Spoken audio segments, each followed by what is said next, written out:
I walked into my father's lavish retirement party thinking I could at least survive the night. But before I even reached the chandelier-lit ballroom, I heard it whispers slicing through the air like knives. "There's the frigid son who can't do anything right." Then my stepmother's voice, sharp, rehearsed, "Cruel security, remove this useless boy." I didn't fight.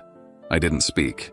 I just walked out, canceled every family-funded account they'd ever drained, and moved my $17 million into a trust with hands that didn't even shake. 5 minutes later, my phone lit up with 56 missed calls. And then came the pounding on my door.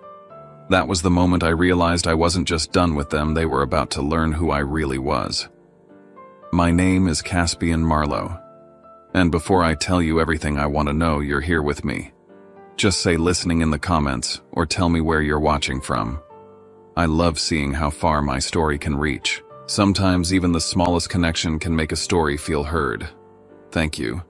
And now, here's my story. And if you want to support this channel so more people can find stories like mine, you can hit subscribe. It means more than you know. I walked into the Fairmont ballroom like I was walking into a living photograph, crystal chandeliers, a soft fog of champagne bubbles, a room full of men in navy suits and women who knew exactly how to laugh at the right volume. I wore a dark suit, no jewelry, nothing that screamed Marlowe, because I wanted to shrink into the background and measure the distance between who I was and who they expected me to be.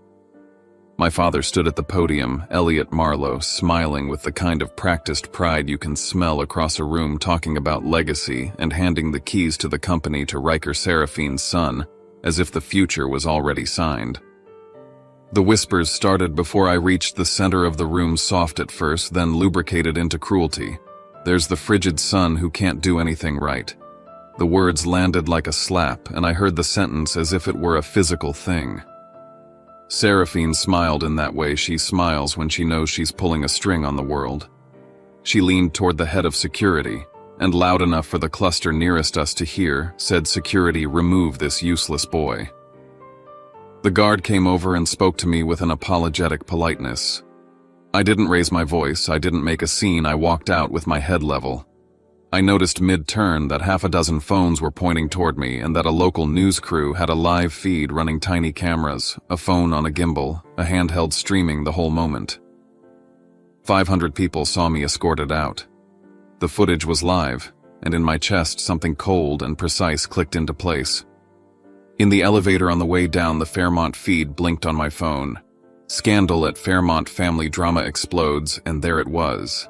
Seraphine's voice ordering security, frozen in pixels and timestamp. I knew in that instant that what happened in that room wasn't going to be hidden. I felt humiliation like a foreign language, but beneath the shame there was a clarity. This public act was a legal trigger. I'd been holding for years a clause in an old shareholder agreement I hadn't wanted to use but had never destroyed. I stepped out onto the street and made a list in my head of names I would call the moment the elevator doors closed. I took the first call in a taxi with the city blur outside the window and no one to listen but myself. "Theo," I said, "confirm clause 7.3.2 and get ready." Theo Langford, the corporate attorney who wrote the amendment years ago when my father had been desperate for capital, answered in a voice that made me feel less alone. "I'll open it now. Don't say anything. Preserve everything." Next, I called Maya Chen at Helios, my COO, and in 3 sentences she understood the scope: pull 15 years worth of wire confirmations and bank statements, freeze any auto transfers tied to family-designated accounts, secure our filings, and prepare an ownership map that shows every increment of purchase through the 6 entities I'd used. My third call was to my private banker, lock all outgoing family-designated disbursements, set a freeze on cards tied to Seraphine and Riker, and move 17 million into the Marlowe Independent Trust under an independent trustee. I barely let the words finish before the transfers were in motion. Money behaved like a patient animal when guided. As the taxi threaded through Nob Hill, I thought of the evidence I had to present, the things I'd cataloged over the years. Wire confirmations broken down by purpose, Hampton mortgage payments, yacht maintenance, private jet leases, boutique charges, charity gala invoices, all attached to emails and texts from Seraphine, demanding immediacy with dates and times. The SEC filings that, when aligned, showed purchases of Marlowe Realty stock through Meridian Holdings, Cascade Investments, Paramount, Zenith, Aurora, and Evergreen Trust, each under the disclosure threshold, but together forming a 31% block. The original shareholder agreement with Clause 7.3.2, Elliott's signature on the bottom of the page, and the clip from the Fairmont with a clear timestamp and a witness list that included judges, senators, and investment partners. Theo told me he would draft and file the emergency shareholder meeting notice under that clause. Legal wheels heaved into motion, and Maya instructed PR to assemble a backgrounder for financial press and prepare controlled leaks so that the narrative didn't become something else's story. Still beneath the tactical moves, a voice in my chest asked the ugly question, will this look like revenge? I told myself, it wasn't revenge. It was protection for the company, for the employees, for the pensioners whose mortgages we held. Halfway through organizing the pieces, I found a discrepancy that made my stomach tighten. One of the 6 shell entities that had acquired stock showed up in a registry entry under a fund name that on paper belonged to Marlowe Family Trusts. Someone inside the family's circle had either made a clerical mistake or was quietly covering for me, and either possibility shifted the chessboard. If it was a mistake, it was ammunition. If it was deliberate, someone on the inside had known more than they admitted. Right as I logged that discovery, an anonymous email came through from Ava Sinclair, a journalist whose byline I respected. Attached was a packet internal expense reports that documented client entertainment items funneled into personal accounts for Riker. Her note was blunt. She had the story ready to run unless we coordinated. She offered to hold publication if I wanted to use the moment to call the meeting and control the release. Suddenly, the media was a lever I could use, but it was also a blade that could cut my hand if I misjudged the timing. I sat in my apartment later that night, the Marlowe skyline visible beyond the glass, and arranged the evidence like an architect plotting a building. Every wire, every email, every filing, every time-stamped clip had to interlock. I would call the meeting. I would trigger the clause. But I would not confuse justice with vengeance. That had been my promise to myself the day I decided to stop being invisible. I spent the next hours building a case like a surgeon assembling instruments, deliberate, clinical, methodical. Theo filed the notice of emergency meeting with precise language that made my stomach tighten when I read it back. He spelled out the triggering conditions of Clause 7.3.2, cited the time-stamped video from the Fairmont, and demanded a shareholder session within 72 hours. Maya worked through the night compiling SEC filings, packing a slide deck that mapped every incremental purchase through Meridian, Cascade, Paramount, Zenith, Aurora, and Evergreen, and lining up a clean timeline that paired each wire confirmation to the emails and texts from Seraphine. Lucas called Bloomberg, the Journal, and CNBC and asked them to save room on their schedules. He framed the meeting as a corporate governance emergency, not a family spectacle. I called Jennifer Martinez and a few old auditors whose names I'd kept in the back of a drawer. They agreed to review the files and, if necessary, testify about irregular expense lines labeled as client entertainment. The family answered with force. Seraphine's attorneys filed for an injunction to block the meeting and sent urgent notices to our banking partners claiming I intended to cripple operations. Social feeds lit up with accusations that I was unstable, grasping, jealous of Riker, that I wanted to destroy the company for spite. Institutional investors called my phone and asked blunt questions about the origin of the $17 million. I walked them through the provenance the best I could without revealing strategic moves and asked them to hold until the meeting. Then the boardroom theater began to shift. Harrison Mitchell, a longtime independent director, gave an interview where he called me a destabilizing force. For a moment I felt the floor move. But Maya sent a screen grab of an internal message she'd intercepted from the family's legal team. Harrison had privately written, quietly, "I'm tired of their plan," and the context suggested he was playing a role to protect himself while waiting for hard evidence. Relief came with a price. The leaks started to multiply. Late that night, Ava published an excerpt showing how client entertainment lines had been redirected into personal accounts tied to Riker. The markets reacted, headlines asked hard questions, and then someone inside the family pushed a narrative back, a forged-looking memo implying that the $17 million I'd moved to trust was entangled with Helios accounts, an implication that I'd manipulated company control with my own corporate vehicle. I was forced into damage control. Theo prepared affidavits proving the transfers were from my personal accounts. Lucas curated the PR timeline to emphasize lawful behavior, and Maya tightened the ownership map so anyone reading could see the chain of custody. Still, as the clock wound down toward 72 hours, I knew the danger wasn't only external. I had letters of proxy from a handful of shareholders tired of nepotism. The media had a story it wanted to run, and Ava had agreed to hold if we controlled the narrative. Everything was in place, but the family would not capitulate quietly. I locked the evidence folder, inhaled, and moved my pieces on the board, aware that every move after this would either close the loop or blow the whole thing into smoke. The next morning began with 3 calls from the family's law firm informing me that a temporary restraining order had been filed and that a hearing was scheduled that afternoon. Simultaneously, a barrage of social posts accused me of fabricating evidence and dredged up personal rumors. Riker posted a stream of video clips and accusations meant to paint me as erratic and unfit to hold any corporate responsibility. I called Theo first. He ran through the math and legal precedent and told me the injunction was unlikely to be granted because Clause 7.3.2 was explicit, and public humiliation was easily demonstrable with the Fairmont footage, but he warned me the family would try everything to delay or muddy the waters. I told Maya to prepare a clear comparison of company performance under my father's recent directions versus the actual numbers that showed expenses exploding in lines associated with Riker's projects. Meanwhile, anonymous emails started to arrive from middle managers, frightened notes, spreadsheets with red flags circled pleas for protection.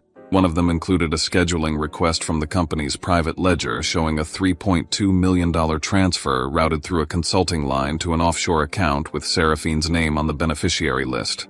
I reread it twice and felt a cold certainty. Elliot appeared at Helios unannounced that afternoon, walking into my office with the weathered confidence of a man who expected obedience. He did not ask for conversation. He delivered an ultimatum veiled as a warning. If you continue down this path, I will make public the fact you were treated for depression when you were 24. For a second, I felt the old shrapnel of shame, but then anger replaced fear. He would drag my private health history into the street if it served him. I understood then how far he was willing to go. I had evidence that could bring his empire down: a leaked email from his lawyers showing Seraphine's emergency transfer videos from the company cameras of Riker berating staff, and a cached file showing how public relations had been used to mask internal drain. But I also had to be strategic. Exposing the $3.2 million immediately might break their leverage, but it might also allow them to call me vindictive and divert attention. I chose to hold to bring the full mosaic to the meeting, not scatter fragments into the press where they could be misread. As night fell, a new message arrived on an unlisted number. Be careful of the people you think are on your side. One of them is feeding the family. The sentence was a small bomb. I stared at the screen until my reflection blurred and realized that beyond the courtroom and headlines, the most dangerous thing was uncertainty inside my own ranks. I tightened access, revoked credentials, and began a quiet review of every person who had handled the ownership map, the filings, the wire confirmations. Trust had always been the currency of my life. Now it was the most volatile asset I owned. I got to the office at 5 in the morning, long before the sun even bothered to rise because sleep had given up on me hours earlier. I sat alone in the glass conference room with the city still dark outside, reviewing the short list of people who had access to the ownership files: Maya, Theo, Lucas, and the 2 analysts handling SEC submissions. It struck me how small the circle was, yet how porous trust could become when fear and money got involved. I went name by name, replaying conversations, glances, inconsistencies. By the time Maya walked in with 2 coffees, my nerves felt pulled thin. She slid one to me, and her expression told me the day wasn't going to be kind. She said several large shareholders had been swayed back toward my father's side because the family was circulating a narrative that I was mentally unstable, incapable of leading, prone to collapse. They were weaponizing pieces of my past the same way they'd weaponized my presence at the Fairmont. Hearing it shifted the entire vote count in my head, numbers rearranging into something far less certain. Then came the message from an unknown sender, a video file of Riker cornering a junior financial analyst, his voice sharp and frantic, ordering him to alter ledgers to hide a $2.9 million transfer. The footage was grainy but unmistakably real. The problem was its origin. Nothing about the file looked clean, and using it without understanding how it was obtained could invite another storm. Still, it was proof of what we'd long suspected. As I replayed the clip, Ava called to tell me a major investigation on Marlowe Realty was scheduled to publish within 24 hours, focusing on the Denver development that had drawn multiple lawsuits. She warned the impact on the markets could be brutal, and that both sides of the family war would take collateral damage. I asked her to hold to give me time to get through the meeting. It was the first time I'd asked a reporter to delay truth for strategy, and the request sat heavily in my chest. The question that had been circling me for days pressed harder was, I crossing that line my father had crossed years ago, where winning mattered more than integrity. I'd spent a lifetime trying not to become the kind of man who buried problems instead of confronting them. I didn't want my story to be about rot covered with polish. In the middle of that moral wrestling, Theo called. His voice had that clipped edge it only carried when he'd uncovered something dangerous. He found an auxiliary clause in the shareholder agreement, one I had never seen, allowing my father to delegate full voting authority to a named direct heir under specific emergency conditions. And the heir in question, of course, was Riker. If activated, they could override the vote before we ever reached the meeting room. The idea that Elliot had hidden a mechanism like that didn't surprise me, but the timing of its discovery felt almost surgical. The day wrapped itself into knots I didn't have the energy to untangle. Long after most of the building had gone dark, Maya stepped into my office and closed the door behind her. She didn't speak at first. When she did, her voice was quieter than usual. Someone had approached her with an offer to buy the entire ownership map. She turned it down, but in doing so discovered that Lucas had already made a copy of the files without authorization. I asked if she was sure. She nodded, and I felt something cold settle in my stomach. It wasn't suspicion anymore. Betrayal had stepped fully into the light. One of my own had been feeding the people trying to bury me. I realized then that the vote wasn't the only thing I could lose. My sense of judgment was already cracking. Later that afternoon, the court issued its ruling the family had failed to block the shareholder meeting. We were allowed to proceed within the 72-hour requirement. But the judge also granted their request for preliminary review, meaning I had to submit part of my evidence for examination. It increased the risk of leaks, but it also meant the court deemed the matter significant enough to monitor closely. I wondered briefly how many judges had watched the Fairmont clip before making that call. Just as I allowed myself a small breath, my phone buzzed with a message from my father. His words were simple. We have activated the inheritance provision. Voting authority is now in Riker's hands. It felt like a blow aimed under the ribs. They had found a way to weaponize the auxiliary clause before we could even challenge it. Loss of control wasn't theoretical anymore. It was an active threat. Theo worked quickly, sketching out a legal argument to nullify the inheritance clause by proving Elliot had breached fiduciary duty, citing the offshore transfers tied to Seraphine and the falsified reports connected to Riker. If Clause 7.3.2 was deemed triggered by the humiliation at the Fairmont, every special privilege added after the original agreement could collapse. The legal scaffolding was complex but possible. Still, I could feel time compressing around us. That evening, I found a USB drive in an envelope left outside my office. No note beyond a single sentence.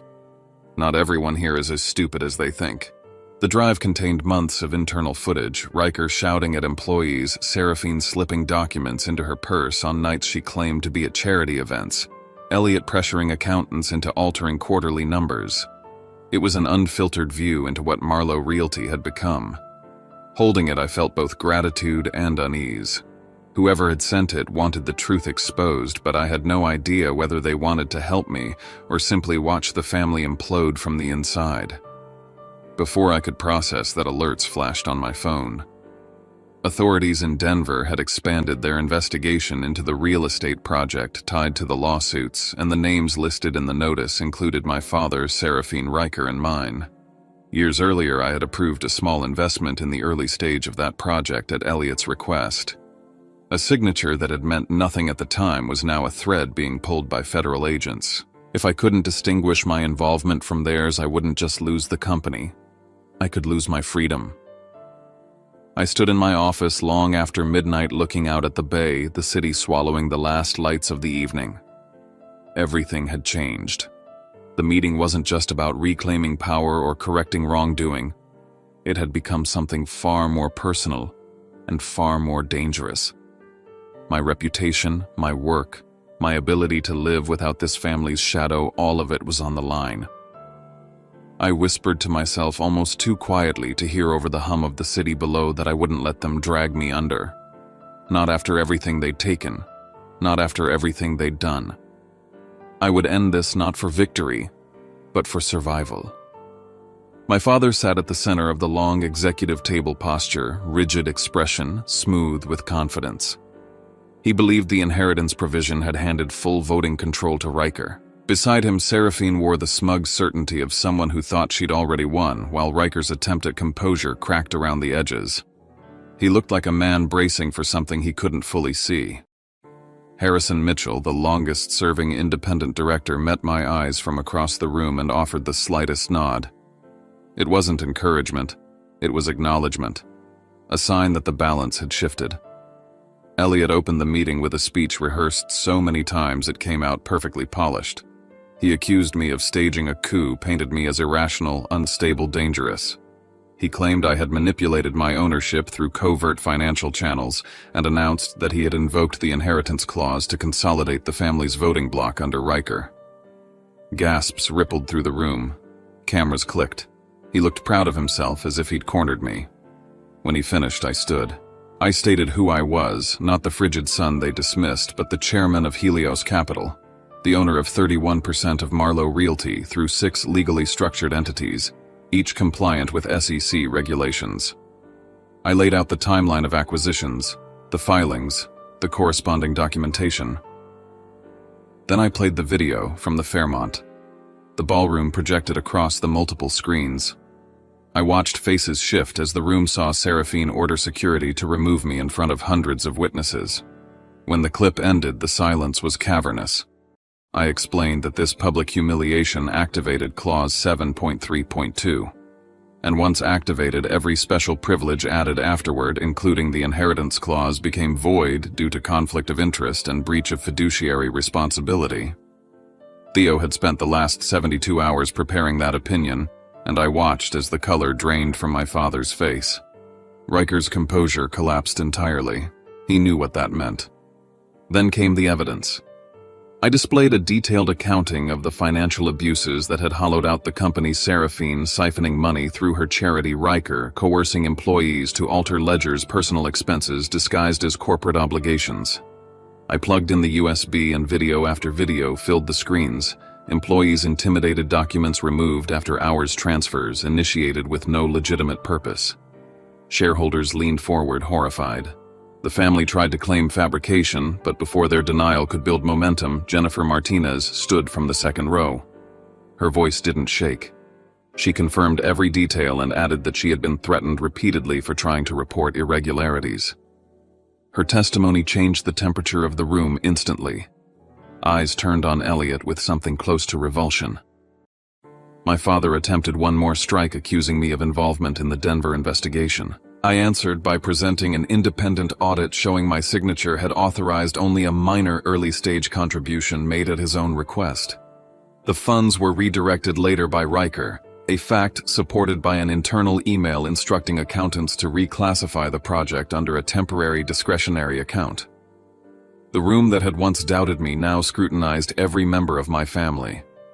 With the evidence laid bare, I exercised the right established by Clause 7.3.2, the right to purchase the family's shares at book value.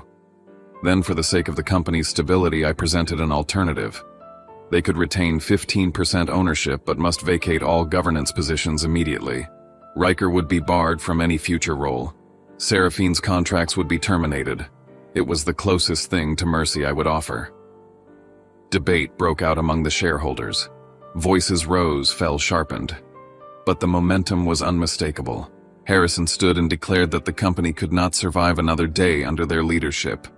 His words triggered the vote. Ballots were cast electronically, the tallies appearing live on the screen. As the percentage climbed, I felt the tension in my shoulders loosen one notch at a time. When the count hit exactly 67%, the room erupted not in cheers, but in the collective exhale of people witnessing the end of an era.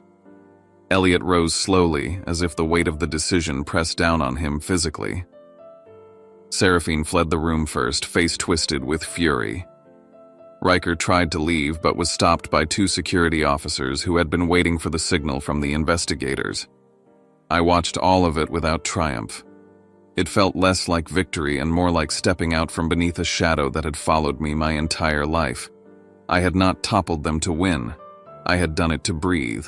I released a formal statement confirming that Jordan Vale, a seasoned executive from the Singapore division, would take over as CEO.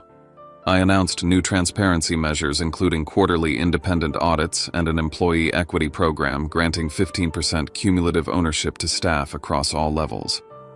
I clarified that I would remain as chairman only with no interest in holding operational control. The company needed institutional leadership, not the shadow of another Marlowe. The consequences for my family arrived swiftly. Riker was detained pending investigation into embezzlement and financial coercion.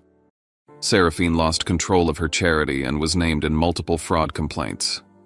Elliot left the Pacific Heights estate and moved to a quiet home in Lake Tahoe, far removed from the circles that once revered him. None of it gave me satisfaction, but I couldn't deny the justice of it.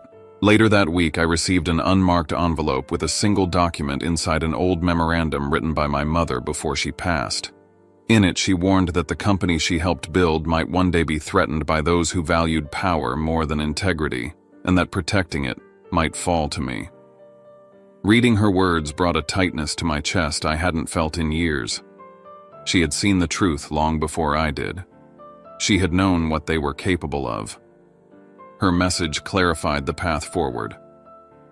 I established the Marlowe Independent Foundation using the $17 million I had once used to fund my family's lifestyle.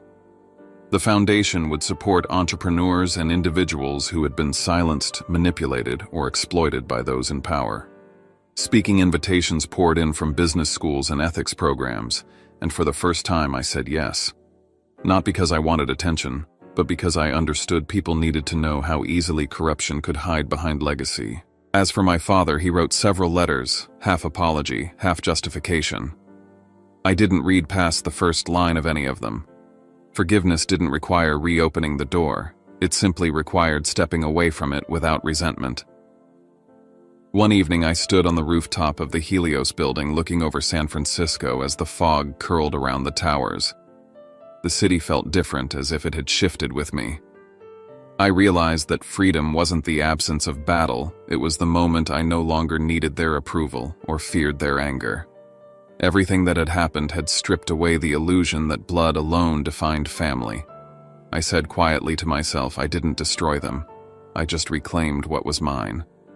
And with that I closed the chapter on them and opened one meant entirely for me, one built not on inheritance, but on intention. As I stood on the rooftop watching the evening fog settle over the city, I couldn't help but think of all that had led me here. The towering structures below their lights, reflecting the transitions that had taken place in me over the last few months, felt like a mirror to my internal journey. This city, this empire, both built on the dreams and sacrifices of those who came before, but now in my hands transformed. The fight for control, the struggle for recognition, it had all boiled down to one simple truth: freedom. Not the freedom to run away, but the freedom to stand tall and be unshackled by the weight of familial expectations, by the invisible chains that had bound me for so long. For years I had been the frigid son, the disappointment, the one who was always too cold, too rational, never enough. I'd watched as Riker paraded around, celebrated for being charming, for being the one my father believed could fix everything. And all the while I had silently funded their lavish lives, giving and never receiving, never being seen. But now as the soft city lights flickered below, I realized how much more was at stake than just proving a point to my father, my stepmother, or even Riker. This wasn't about them. It was about reclaiming myself, about finally giving myself the recognition I had been denied for so long. The pain of watching them tear me down, belittle me, that had turned into something different now. It wasn't bitterness that filled me. It was clarity. I hadn't just taken control of the company, I had taken control of my own destiny. I had carved a path where my worth didn't depend on anyone's validation but my own. And that was everything. I had fought not just for the company, but for the people who had worked behind the scenes, the ones who had never been recognized, the ones who had built it all with their sweat and dedication. I had done it for the employees who, like me, were hidden in the shadows, underappreciated and overworked. It was time to shift the narrative. Time to remind them that their contributions mattered. This company wasn't just for the elite at the top. It was for everyone who had helped build it from the ground up. The messages I received from employees, some of whom had worked under my father's rule for years, were overwhelming. They were grateful, relieved, even hopeful for the first time in ages. I had broken the cycle of manipulation of entitlement, and they were finally able to breathe. In the midst of all the chaos, those messages became my anchor, grounding me, reminding me of why I fought. I hadn't just defeated the Marlowe dynasty. I had changed the course of its future, and in doing so, I had given them all a voice, a place in the future. Now, as I thought about the future of the company, the foundation I was building, the lives I hoped to touch, I knew that this was just the beginning. The weight of my family's legacy no longer felt like a burden. It felt like the raw material I could use to forge something better, something true. But the truth was, I wasn't doing this for them anymore. I wasn't even doing it for me, not in the way I used to think. I was doing it for all the people who would come after us. The women in finance who needed someone to show them that success didn't require playing by old, outdated rules. The underdog, the misunderstood, the ones like me who were told they'd never be enough. This new chapter wasn't about legacy. It was about legacy building in the right way by ensuring fairness, transparency, and empowerment were at the heart of everything we did.